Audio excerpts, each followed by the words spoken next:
আসসালামু আলাইকুম। তুরস্কের ইস্তাম্বুল থেকে আপনাদের সাথে আছি আমি সরওয়ার আলম। মার্কিন প্রেসিডেন্ট ডোনাল্ড ট্রাম্প এবং ইসরায়েলের প্রধানমন্ত্রী নেতানিয়াহু যখন মার্কিন যুক্তরাষ্ট্রে বৈঠক করছেন, তাদের সেই বৈঠকে এই মধ্যপ্রাচ্য নিয়ে বিভিন্ন জিনিস আলোচনা করেছেন। এমনকি ইরানের বিরুদ্ধে লড়াইটা কন্টিনিউ করার জন্য মার্কিন প্রেসিডেন্টকে ইসরায়েলের প্রধানমন্ত্রী ব্যাপকভাবে চাপ দিচ্ছেন। ডোনাল্ড ট্রাম্প সেটা স্বীকার করেছেন যে হ্যাঁ, ইসরায়েলের প্রধানমন্ত্রী আমাকে চাপ দিচ্ছে যে ইরানের জন্য আমি আক্রমণটা কন্টিনিউ করি। ঠিক সেই মুহূর্তে এই পরিস্থিতিতে ইরান হঠাৎ করেই আকস্মিকভাবে অপ্রত্যাশিতভাবে আক্রমণ করেছে মার্কিন সেন্টকমের বিভিন্ন স্থাপনায়। মার্কিন সেন্টকম এটা স্বীকার করেছে যে ইরান যে আক্রমণটা গত রাতে করেছে সেটা অপ্রত্যাশিত ছিল। হঠাৎ করে আকস্মিকভাবে অপ্রত্যাশিতভাবে ইরান মার্কিন সেন্টকমে আক্রমণ করেছে। সেন্টকমের কথা হচ্ছে আমরা সেই আক্রমণ প্রতিহত করেছি, কিন্তু ছবিতে ভিডিওতে যেটা দেখা গেছে যে জর্ডানের ঘাটিতে, জর্ডানের বিমান ঘাটিতে আক্রমণের পরে আগুন লেগেছে। এখন ইরান এই আক্রমণটা কখন করেছে? সকালের দিকে করেছে, কিন্তু তার আগে রাত্রিবেলা সৌদি আরব এবং আমেরিকা ইরাকে আক্রমণ করেছে। এটা ইরাক বলেছে, সৌদি আরব স্বীকার করেছে, আমেরিকা স্বীকার করেছে। এই প্রথম সৌদি আরব এবং আমেরিকা একত্রে সৌদি আরবের বাইরে ইয়েমেন ছাড়া অন্য কোনো দেশে আক্রমণ করলো। এই আক্রমণটা কেন গুরুত্বপূর্ণ? কারণ হচ্ছে এই পুরো যুদ্ধ চলাকালীন সময়ে সৌদি আরব ইয়েমেনের বাইরে আর কোথাও আক্রমণ করেনি। তার নিজের সেনাবাহিনী, নিজের যুদ্ধ বিমান, নিজের পাইলটকে ব্যবহার করে। ইরানের উপরে সরাসরি আক্রমণে সৌদি আরব যায় নাই। ইরান সৌদি আরবের উপরে সরাসরি আক্রমণ করেছিল, মানে সৌদি আরবের আমেরিকান ঘাঁটিতে ইরানের কথা অনুযায়ী। কিন্তু সৌদি আরবের কথা হচ্ছে যে আমার ভূখণ্ডে আক্রমণ করেছো, তারপরে আমি তোমাকে আক্রমণ করলাম না। গত পরশুদিন সৌদি পররাষ্ট্রমন্ত্রী বিস্তারিত একটা বক্তব্য দিয়েছেন।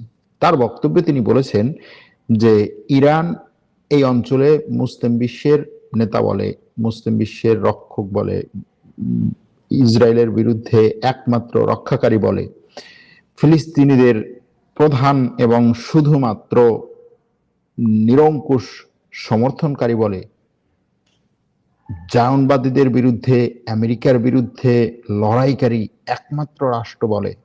কিন্তু সেই ইরান মুসলিম বিশ্বের 5টা দেশে আক্রমণ করেছে। এটা ছিল সৌদি আরবের পররাষ্ট্রমন্ত্রীর কথা। এবং তিনি বলেছেন যে ইরান যেই সমস্ত মুসলিম দেশে আক্রমণ করে সেই সমস্ত মুসলিম দেশ ইরানের উপরে কোনো আক্রমণই করে নাই। ইরানের উপরে ইসরায়েল আক্রমণ করার পরেও ইরান ইসরায়েলের উপরে আক্রমণ করছে না তার কথা, বরং সে মুসলিম দেশগুলোকে টার্গেট করছে। এটা কেমন মুসলিম রাষ্ট্র, কেমন মুসলিম নেতৃত্বের কথা তারা বলে? এটা সৌদি পররাষ্ট্রমন্ত্রীর কথা।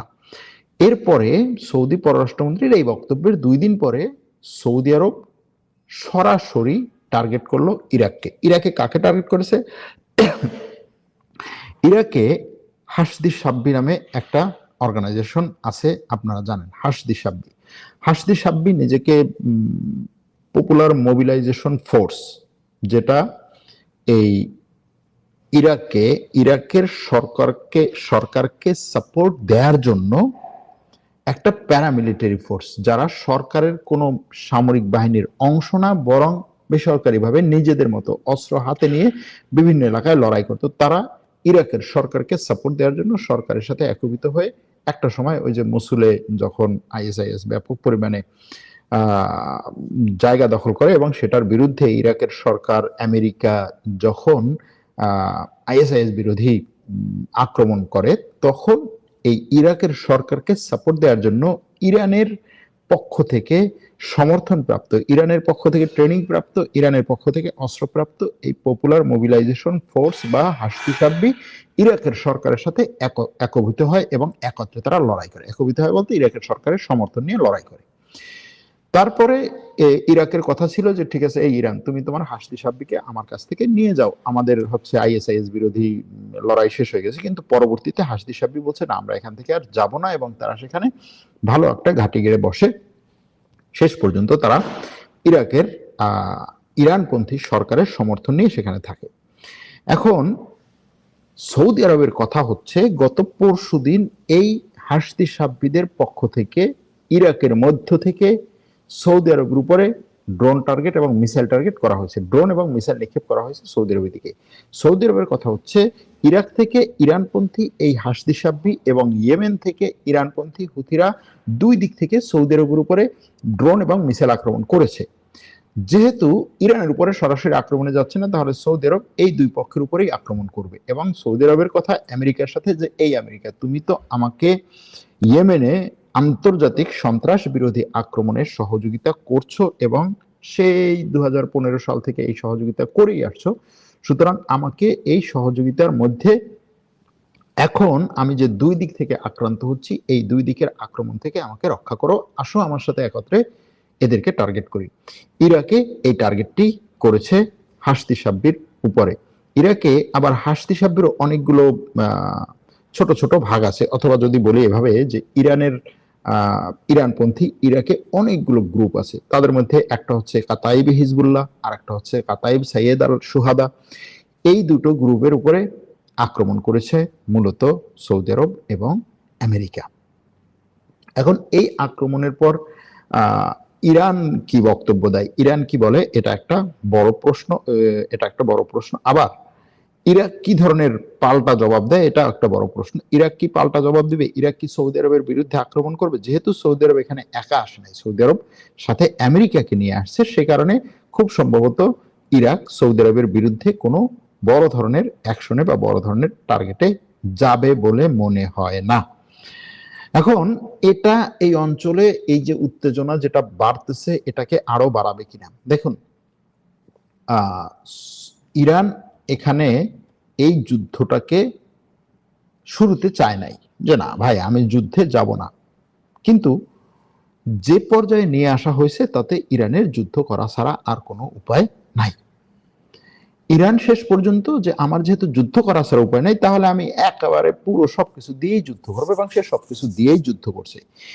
এই জায়গায় গত কয়েকদিন আগে ওই যে ইয়েমেনের হুথিরা যখন সৌদি আরবের উপরে টার্গেট করা শুরু করলো, তখন সৌদি আরব এই মধ্যপ্রাচ্যের আরব দেশগুলোকে, সে যেহেতু বড় ভাই ছোট ভাইদেরকে নিয়ে বসছে যে এখন কি করা যায়, ছোট ভাইদের মধ্যে সৌদি আরবকে হুথিদের বিরুদ্ধে সমর্থন করার মতো বা সাপোর্ট দেওয়ার মতো একটা মাত্রই দেশ আছে, সেটা হচ্ছে সংযুক্ত আরব আমিরাত। তখন সৌদি আরব সংযুক্ত আরব আমিরাতকে বললো, দেখো তোমার সাথে আমার যে ঝামেলাগুলো হয়েছে, তুমি মাঝখানে ওপেক থেকে বেরিয়ে গেছো, আমি তোমার সমর্থিত সাউদার্ন ট্রানজিশনাল কাউন্সিল যেটা ইয়েমেনে ছিল, তাদের উপরে ব্যাপকভাবে কি বলে হামলা চালিয়েছি, তারা আবার হচ্ছে আমার উপরে আক্রমণ চালিয়েছে, ওখানে আমার সমর্থিত গ্রুপের উপর আক্রমণ চালিয়ে তাদেরকে দূরে সরিয়ে দিয়েছে। এ নিয়ে তোমার মধ্যে আমার মধ্যে যে একটা ঝামেলা ছিল, আসো আমরা ঝামেলাটা মিটিয়ে ফেলি এবং এখন আমরা একত্রে হুথিদের বিরুদ্ধে লড়াই চালাই। সংযুক্ত আরব আমিরাত অনেক চৌকস বুদ্ধিমান একটা রাষ্ট্র, বলছে ঠিক আছে আসো একত্রে আমরা হামলা চালাই, বা একত্রে হচ্ছে আমরা একত্র হই। তারা একত্রে যৌথ বিবৃতি দিয়েছে হুথিদের বিরুদ্ধে গত কয়েকদিন আগে, আপনারা জানেন সেটা। তখন যে জিনিসটা সামনে এসেছিল যে ইরানের ভয়ে আমেরিকা, ইরানের ভয়ে সৌদি আরব এবং সংযুক্ত আরব আমিরাত একত্রিত হয়েছে, এক ঘাটে পানি খাচ্ছে, এরকম একটা পরিস্থিতি তৈরি হয়েছিল। সেখান থেকে ইরান যে কাজটা করেছে সেটা হচ্ছে যে ঠিক আছে, এই সংযুক্ত আরব আমিরাত দেখো, হুথিদেরকে আমি যে ব্যবহার করছি, হুথিরা আমার উপরে আমার কথা মেনে তোমার উপরে আক্রমণ করবে না, শুধুমাত্র সৌদি আরবের উপর আক্রমণ করবে, তুমি নিশ্চিত থাকো, তুমি ঠান্ডা থাকো, আমিও তোমার উপর আক্রমণ করব না। এবং সেটাই হয়েছে। সৌদি আরব গত ইরান গত এই যে 15 দিন আক্রমণ চালালো বা পাল্টা আক্রমণ যে যুদ্ধটা চললো, এতে সংযুক্ত আরব আমিরাতকে টার্গেট করে নাই, হুথিরাও সংযুক্ত আরব আমিরাতকে টার্গেট করছে না। সংযুক্ত আরব আমিরাতও ইরানের বিরুদ্ধে কোনো অ্যাকশনে যাচ্ছে না। সংযুক্ত আরব আমিরাতকে রেখে সৌদি আরবের উপরে অ্যাকশনে যাচ্ছে ইরান এবং ইরানপন্থী প্রক্সিরা। এর মাধ্যমে যেটা হয়েছে যে সংযুক্ত আরব আমিরাত এবং সৌদি আরব ঐক্যবদ্ধভাবে ইরানের প্রক্সিদের বিরুদ্ধে যে লড়াইটা করতে চেয়েছিল, সংযুক্ত আরব আমিরাত আপাতত সেখানে কিছুটা নীরব আছে, যে আমার উপরে তো সরাসরি আক্রমণ হচ্ছে না। এবং ইরান এটাও এখানে হয়তো খেলছে যে ঠিক আছে, এদের মধ্যে যে একটা ঐক্য ভাব ছিল সেটাকে ভাঙন ধরানোর জন্য শুধুমাত্র সৌদি আরবকে টার্গেট করা হবে, এবং সেটাই এখন করা হচ্ছে। এখন এই টার্গেট পাল্টা টার্গেট, আক্রমণ পাল্টা আক্রমণ যখন চলছে, তখন ইসরায়েলের প্রধানমন্ত্রী সফর করছে আমেরিকা। আমেরিকার রাষ্ট্রপতির সাথে তাদের বৈঠক হয়েছে। স্বাভাবিকভাবে যেটা হয়, এর আগে সব বৈঠকেই ইসরায়েল এবং আমেরিকার প্রধানমন্ত্রী আমেরিকাতে বৈঠক করবে এবং তাদের বৈঠকে সব সাংবাদিকরা যাবে, তাদেরকে জিজ্ঞেস করবে, প্রশ্ন করবে। তারা হচ্ছে ওভাল অফিসে বসে, ওই যে ওভাল অফিসে বসে স্বর্ণের চেয়ারে, মানে সোনালী কালারের চেয়ারে বসে যে তারা সারা বিশ্বের মিডিয়ার সামনে যে বক্তব্যগুলো দেয়, মিডিয়া থেকে প্রশ্নগুলো নেয়, প্রশ্নের উত্তর দেয়, এরকম যে একটা পরিস্থিতি, সেটা হয় প্রায় সব সময়, হয় সব সময় হয়ে আসছে। এবং তারাও উচ্ছ্বাস ভরে বিশ্বে কোথায় কোন ধরনের মানে হামলা মামলা, কার বিরুদ্ধে কি অ্যাকশন নিবে, এগুলো নিয়ে আলোচনা করে। বলে যে হ্যাঁ, আমার বন্ধু ট্রাম্প এটা করেছে, আমার এই কথাটা মেনেছে, আমাকে এইভাবে সহযোগিতা করবে, আমরা একত্রে এইভাবে কাজ করব, মিডল ইস্টের অমুককে শেষ করে দেবো, সমুককে শেষ করে দেবো, এই ধরনের বক্তব্যগুলো তারা দেয়। আবার ট্রাম্পও বা আমেরিকার যে প্রেসিডেন্ট তখন থাকে, সেও আবার বলে ইসরায়েলের পক্ষে যে ইসরায়েল আমাদের সবচেয়ে ঘনিষ্ঠ বন্ধু, ইসরায়েলের জন্য আমরা সবকিছু করব, ইসরায়েল মধ্যপ্রাচ্যের আমাদের একমাত্র মিত্র রাষ্ট্র এবং তার নিরাপত্তাই আমাদের নিরাপত্তা, তার নিরাপত্তার জন্য আমেরিকা সবকিছু করবে, এই ধরনের বক্তব্যগুলো দেয়। কিন্তু গতকালকে ট্রাম্প এবং নেতানিয়াহুর মধ্যে যে বৈঠক হয়েছে, সেই বৈঠকের পরে তারা বলছে আমরা কোনো প্রেস ব্রিফিং করব না, সাংবাদিকদের সামনে কোনো বক্তব্য দেব না, সাংবাদিকদের কাছ থেকে কোনো প্রশ্ন নেব না, এবং সেটাই করা হয়েছে, তারা নেয় নাই। এটা আমেরিকা ইসরায়েলের মধ্যে বড় ধরনের কোনো সংঘাত কিনা সেটা হয়তো আজকেই বোঝা যাবে না, পরবর্তীতে আরো কিছুদিন পরে বোঝা যাবে। কিন্তু এই মিটিং এর আগেই ট্রাম্প মার্কিন গণমাধ্যমকে যে কয়েকটা কথা বলেছে, তার মধ্যে একটা ছিল যে নেতানিয়াহু আমাকে চাপ দিচ্ছে ইরানের ওই যে পিক্যাক্স মাউন্টেন, যেটা, হ্যাঁ, পিক্যাক্স মাউন্টেন হচ্ছে ইরানের অনেকগুলো পরমাণু প্রকল্প আছে বা পরমাণু স্থাপনা আছে যেগুলোতে সে ইউরেনিয়াম সমৃদ্ধ করে মাটির নিচে। সেরকম একটা পরমাণু স্থাপনার কাছাকাছি একটা বড় পাহাড়, উঁচু পাহাড়, পিক্যাক্স মাউন্টেন। সেই উঁচু পাহাড়ের নিচে নাকি নতুন করে পারমাণবিক স্থাপনা গড়ে, সেখানে ইরান এখন তার এই ইউরেনিয়াম সমৃদ্ধকরণ কাজ করছে। ইসরায়েলের কথা হচ্ছে আমেরিকা হামলা করে যেই সমস্ত জায়গায় ধ্বংস করেছে, হ্যাঁ, সেগুলোর থেকে ওই যে নাতানজ পরমাণু প্রকল্প, যে পরমাণু স্থাপনা যেটা, সেখানে আক্রমণ করে যতটুকু ধ্বংস করেছে, ওই ধ্বংস করার পরপরই ওখান থেকে ইরান আরো গভীরে গিয়েছে, পাহাড়ের আরো গভীরে গিয়েছে, এবং সেখানে আক্রমণ করা দরকার। আমেরিকার সেখানে এখনই আক্রমণ করা উচিত। আমেরিকার প্রেসিডেন্ট বলছে হ্যাঁ আমি জানি সেখানে তারা নিয়ে গেছে, আক্রমণ কখন করবো না করবো সেটা আমার সিদ্ধান্ত। এই বিষয় নিয়ে আমেরিকার প্রেসিডেন্ট গতকালকের এই ইসরায়েলের প্রধানমন্ত্রীর সাথে বৈঠকের আগে বলছে যে ইসরায়েল প্রধানমন্ত্রী আমাকে চাপ দিচ্ছে যে আমি যেন ওখানে আক্রমণ করি, আর ওখানে আক্রমণ করলে ইরানের সাথে যুদ্ধটা যেন আরো অনেক দিন লেগে থাকে। ইসরায়েলের প্রধানমন্ত্রী সেটাই বলছে এবং সেটাই করছে। সে এটার জন্যই আমাকে আবার চাপ দিতে আসছে। আমি কি তার চাপে মাথা নত করবো নাকি? আমি জানি, আমি সিদ্ধান্ত নেবো যে কোথায় আক্রমণ করতে হবে, কোথায় আক্রমণ করতে না হবে না। ইসরায়েলের প্রধানমন্ত্রীর কাছ থেকে আমি এগুলোর কথা শুনবো নাকি? এতদিন পর্যন্ত কেন শুনে এসেছিলেন? এটা একটা প্রশ্ন, যে এতদিন পর্যন্ত কেন শুনে এসেছিলেন? ইরানের উপরে যে আক্রমণটা শুরু হলো, সেই শুরুটাই তো আপনারা করেছিলেন ইসরায়েলের প্রধানমন্ত্রীর কথায়। আপনারা নিজেরা স্বীকার করেছেন, ট্রাম্প নিজে স্বীকার করেছে, তার যুদ্ধমন্ত্রী স্বীকার করেছে, তার পররাষ্ট্রমন্ত্রী স্বীকার করেছে, সবাই বলছে যে ইসরায়েলের কথায় আমরা ইরানে আক্রমণ করেছি। এখন আমরা ইসরায়েল আমাদেরকে বলেছিল 3 দিনই সবকিছু শেষ হয়ে যাবে, শেষ হয়নি। এরপরে হচ্ছে তারা 40 দিন পরে যুদ্ধটা বন্ধ করেছে, তারপরে হচ্ছে যুদ্ধবিরতি খেলেছে প্রায় কয়েক মাস, তারপরে হচ্ছে নতুন করে আবার ইসরায়েলের কথা সে আক্রমণ করেছে। এখন বলছে যে ইসরায়েল প্রধানমন্ত্রী আমাকে আক্রমণ করতে চায়, আমি তার কথা আক্রমণ করবো নাকি? এখন দেখা যাক এটা কি হয়, শেষ পর্যন্ত কোন দিকে যায়। কারণ হচ্ছে আমেরিকার বর্তমান রাষ্ট্রপতি ইসরায়েলের চাপে অনেক জায়গায় অনেক কাজ করেছেন, সে সেই চাপ থেকে বেরিয়ে যেতে পারবে কিনা। এর মধ্যে আপনারা জানেন যে ইসরায়েলের সবচেয়ে বড় লবি ট্রাম্পের জন্য যে ছিল, সে হচ্ছে লিন্ডসে গ্রাহাম। সেই লিন্ডসে গ্রাহাম মারা গেছে। মারা যাওয়ার পরে গতকালকে তার কি বলে শেষকৃত্য অনুষ্ঠান হয়েছে, অর্থাৎ গতকালকে তাকে শেষ পর্যন্ত তার যে অন্ত্যেষ্টিক্রিয়া হয় সেটা হয়েছে এবং সেখানে যোগ দেওয়ার জন্যই ইসরায়েলের প্রধানমন্ত্রী আমেরিকায় গিয়েছেন। এখন সেই লিন্ডসে গ্রাহাম ছিল ইসরায়েলের জন্য একেবারে মানে সবকিছু করার।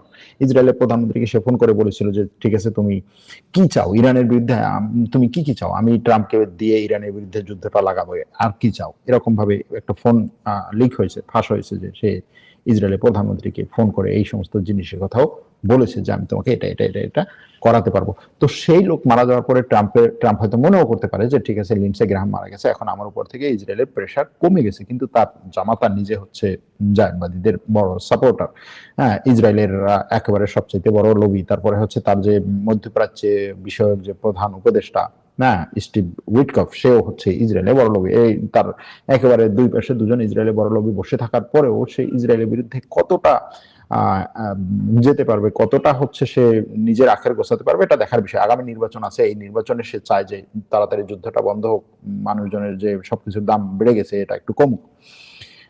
এখন এই মুহূর্তে হয়তো ইরান চাইবে যে না, যুদ্ধটা আরেকটু লেগে থাকুক, আমি তো শেষ হয়ে গেছি, তোরে শেষ করবো, নির্বাচন তো আসবে, এই নির্বাচনে যেমন ট্রাম্প যেমন ভাবে হচ্ছে এই যুদ্ধ কন্টিনিউ করলে চাপে থাকবে, আবার ইসরায়েলও এই যুদ্ধ কন্টিনিউ করলে চাপে থাকবে, এটা ইরান মনে করছে এবং এই চাপটা রেখে এই দুই দেশে সরকারকে চাপে রাখার, ট্রাম্প হয়তো পরিবর্তন হবে না, মিড টার্ম ইলেকশন, তার কিছু কি বলে সংসদ সদস্যের ইলেকশন হবে, এজন্য সে বড় ধরনের চাপে হয়তো থাকবে না, কিন্তু তার এই যে পার্লামেন্টে একক সংখ্যাগরিষ্ঠ সেটা হয়তো তার থাকবে না। আবার ইসরায়েলের যে নির্বাচন সেই নির্বাচনে হয়তো নেতানিয়াহু হেরে যেতে পারে, এরকমটাই পরিকল্পনা এখন ইরানের, যে দুই দেশের নির্বাচনকে সামনে রেখে আক্রমণটাকে আরেকটু ত্বরান্বিত করা বা আরেকটু চাপে রাখা। তবে ইরানের কথা হচ্ছে যত যাই হোক হরমুজ প্রণালী বন্ধ করবো না। এর মধ্যে আরেকটা ঘটনা ঘটেছে, সেটাকে একটু বলে রাখি। তুরস্কে এসেছে গতকালকে ইরাকের প্রধানমন্ত্রী। দেখেন, তুরস্কে ইরাকের প্রধানমন্ত্রী, ইরাকে আক্রমণ করছে সৌদি আরব এবং আমেরিকা। ইরাকের প্রধানমন্ত্রী তুরস্কে বসে তুরস্কের রাষ্ট্রপতির সাথে বৈঠক করেছেন। তুরস্কের সাথে 5টা চুক্তি হয়েছে, যে চুক্তির মধ্যে গুরুত্বপূর্ণ 2টা চুক্তি হচ্ছে, একটা হচ্ছে তুরস্কের সাথে ইরাকের তেল চুক্তি, আরেকটা হচ্ছে তুরস্কের সাথে ইরাকের একটা সড়ক চুক্তি। সড়ক চুক্তিটা ছিল এরকম যে ইরাকের বসরা নগরী, এই যে পারস্য উপসাগরের সাথে যে বসরা নগরী, বন্দর নগরী বসরা, সেই বসরা থেকে পুরো ইরাকের মধ্য হয়ে তুরস্কে একটা বড় ধরনের হাইওয়ে আসবে এবং সেই হাইওয়ের মাধ্যমে এই বসরা নগরীর মাধ্যমে বসরা নগরী হয়ে তুরস্কের মধ্যে দিয়ে ইউরোপে তেল এবং অন্যান্য লরি, জাহাজ বলতেছি, লরি, ট্রাক, এগুলো যাবে।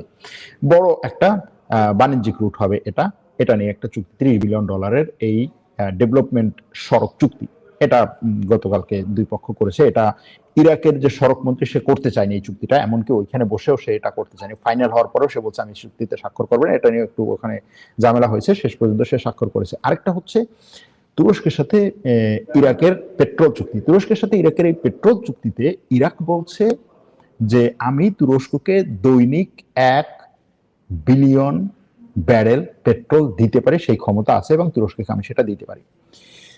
তুরস্ককে 1 বিলিয়ন ব্যারেল পেট্রোল দেওয়া মানে হচ্ছে তুরস্কের দৈনিক যে চাহিদা সেই চাহিদা পূরণ করা, যে তুরস্কের যত চাহিদা আছে সেই চাহিদা পূরণ করা, এরপরে আর তার দরকার হবে না কোনো কিছুই। এখন এই পরিস্থিতিতে ইরাকের সাথে এরকম একটা চুক্তি হচ্ছে, ইরাক ওই পারস্য উপসাগর থেকে হরমুজ প্রণালী দিয়ে তেল বিক্রি করতে পারছে না, তেলের সংকটে পড়ছে, তুরস্ক দিয়ে করতে চাচ্ছে। তুরস্কের মধ্যে দিয়ে ইরাকের একটা তেলের পাইপলাইনও আছে, সেই পাইপলাইনটাকেও সে ব্যবহার করতে পারে, সেই পাইপলাইন ব্যবহার করে 1 বিলিয়ন ব্যারেল তেল তুরস্কে সাপ্লাই দেওয়া সম্ভব। এখন এই পরিস্থিতিতে 1 বিলিয়ন বলছে, এটা হচ্ছে 1 million barrel, sorry 1 million barrel, 1 billion না, 1 মিলিয়ন ব্যারেল।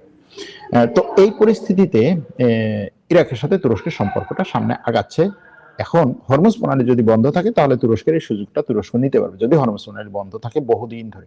আর যদি হরমুজ প্রণালী পুরোপুরি মুক্ত করে দেওয়া হয়, সেখানে কোনো ধরনের ঝামেলা না থাকে, বাধা না থাকে, তাহলে তো সমস্যা না। এখন ইরানের নেভি বলছে যে আমরা হরমুজ প্রণালী এখনো বন্ধ রাখছি এবং পরবর্তীতে হরমুজ প্রণালী আমাদের কন্ট্রোলে থাকবে এবং যারা আমেরিকার কাছ থেকে আমাদের জব্দ করা টাকা নেবে তাদের জাহাজগুলো হরমুজ প্রণালী দিয়ে যেতে দেব না। তার মানে হচ্ছে ইরান দীর্ঘমেয়াদে হরমুজ প্রণালীর উপর ভালো একটা কন্ট্রোল করবে এবং যে সমস্ত রাষ্ট্রের সাথে ইরানের সম্পর্ক খারাপ থাকবে সেই সমস্ত রাষ্ট্রের বিরুদ্ধে এই হরমুজ প্রণালীকে ইরান বন্ধ করবে। এখন দেখা যাক ভবিষ্যতে এই সবকিছু কোন দিকে যায়। আজকে এই পর্যন্ত এখানেই রাখছি। ভালো থাকবেন, সুস্থ থাকবেন।